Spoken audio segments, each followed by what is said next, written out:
আমার রান্নার ভিডিওটা হাঁপাতে হচ্ছে, আমি সেই জন্য দুঃখিত। প্রথম মশলাটা কষায় নেবেন, কষায় নেওয়ার পরে পোলাও চালটা আপনি মিক্সার করা চালটা দিয়ে ভালো মতো লাইড়া চাইড়া মাখায় নেবেন।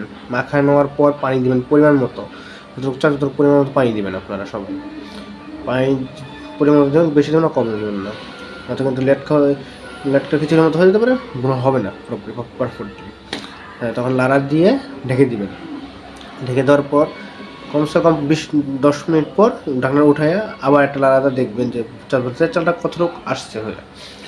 তারপর আবার ঢেকে দিবেন, পর আবার উঠাবেন, উঠানোর পর দেখবেন কি এটা হয়ে গেছে। তখন একটা লাড়া দিবেন, সুন্দরভাবে লাড়া টাড়া দিয়া একটা হাতের টিপে দেখবেন যে ভাতটা হয়েছে কিনা চালটা।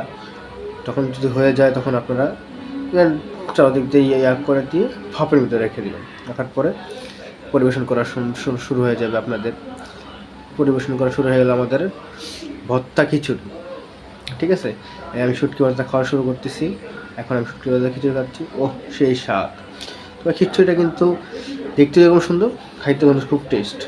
আপনারা দেখতে পারেন। আমারটা একটু ঝাল বেশি, কারণ আমরা ঝাল বেশি খাই সবাই, এই জন্য আমরা ঝাল বেশি দেওয়া করছি পেঁয়াজ সাথে। পেঁয়াজের কামড়টা কিন্তু সেই লাগে।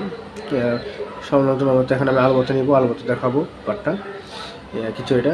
এখন দেখেন পুরো শেষ, অসম। যেটাই হোক, আপনি যে ভর্তাতেই খান জিনিসটা ভালো হয়।